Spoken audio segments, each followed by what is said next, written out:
All right, so let's talk progressives. So, the progressive era is really sparked by the group of journalists called the muckrakers. And they are reacting to all of these challenges from the Gilded Age, like rapid urbanization, immigration, corruption, working conditions, the growth of large corporations. They're also going to focus on things like women's rights, the surging anti black violence, and white supremacy across the United States. And muckrakers are the opposite of yellow journalists. Muckrakers are interested in exposing the truth. They are not sensationalizing journalism. They don't have to. The things they're talking about, the things they're telling are truthful. And their goal is to urge the public to identify solutions to all of these problems.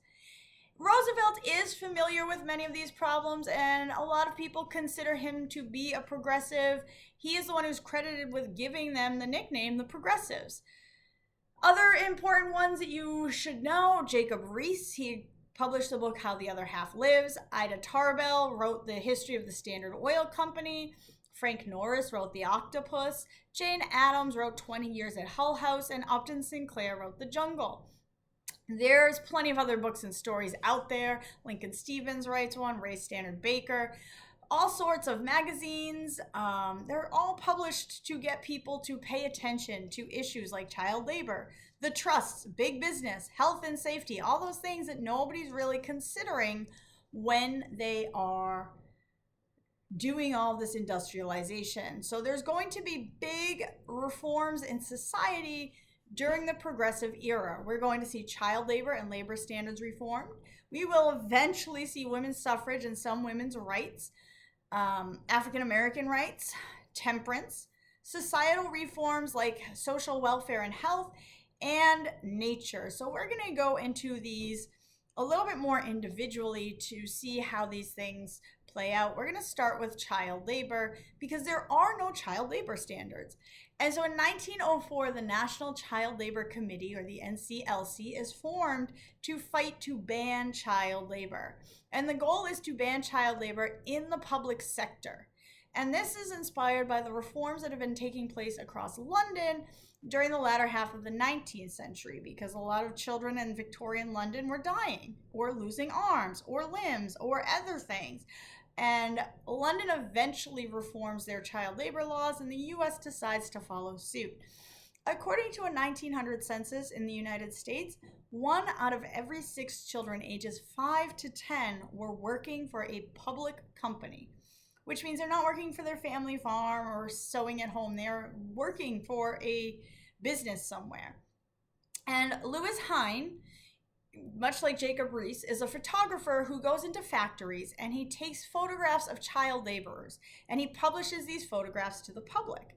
Now, Jacob Riis takes pictures of people outside, daily life in the tenements. Lewis Hine takes pictures of children working. The goal is the same: to expose the truth to the American people.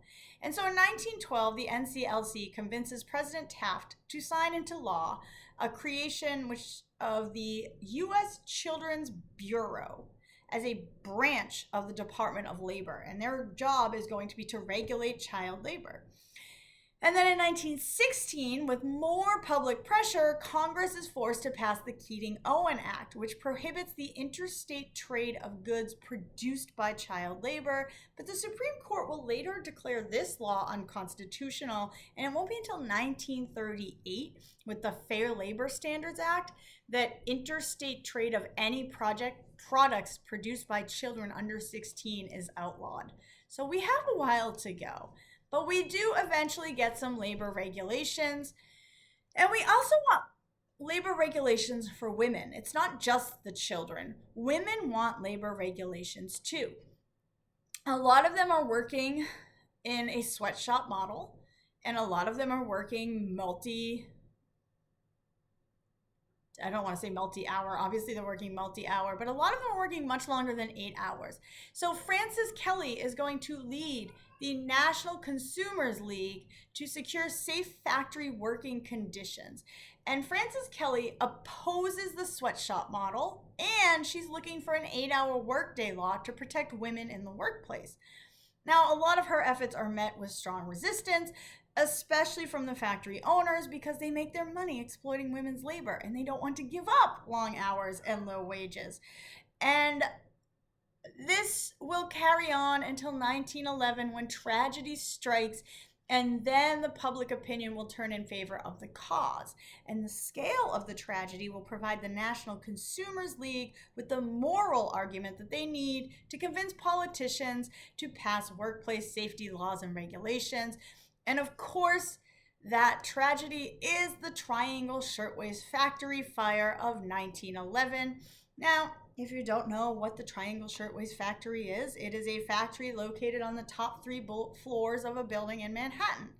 And the building has 4 elevators, but only one worked. And there are 2 stairways down. But in order to prevent theft, one stairway is locked, the door is locked from the outside. The other stairwell, the door opens inward, so it opens in towards the stairs instead of outward. Like most buildings at the time, the entrance and exit is a long, narrow hallway, and there's no regulation, so the fire escape is very narrow as well. There's no sprinklers in the factory, so things are not great at the factory, and there's no health and safety codes. It is also important to note that the owners of the Triangle Shirtwaist Factory, had previously set fire to another building for an insurance claim. And most women who work at the Triangle Shirtwaist Factory are teenage girls who don't speak English, and they're working 12-hour days. And so this fire takes place on a Saturday.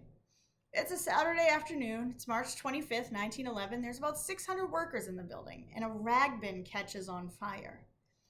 Now, you may think that's not a big deal. They do attempt to put out the fire with a hose. But again, there's no safety standards. The hose has rotted out, and the water valve that connects the hose is rusted shut. So there is no water to put out the fire. And there's fabric everywhere because there's no cleanliness standards. And so the fire starts to grow. And as the fire grows, the panic grows. And the girls try to escape from the floors to go down. And they try to use the elevator, but out of the 4, only one works. And so it only holds 12 people, and there's 600 people up there. The elevator operator manages to make a couple of trips, but then the elevator breaks down from the heat and the flames because the fire is still spreading. There's no water up there. Some girls end up falling down the elevator shaft to their death as they're attempting to escape, and maybe they didn't realize that there was no elevator there, or it's smoky or what, but they just fell and they died. Girls had tried to take the stairs out. Some fled down the stairwell and found the locked door. A lot of them burned to death in that stairwell. Some of them couldn't get the door open because they're all piled up on each other. Others went up and they tried to escape to the roof, and they jumped to nearby roofs to escape. But as they're jumping, they don't always make it. And then some women and girls were coming out of the windows to escape the fire. And as they're jumping out of the windows, they're falling down onto the fire hose, which makes it even harder for the firefighters to get the water up where it needs to go.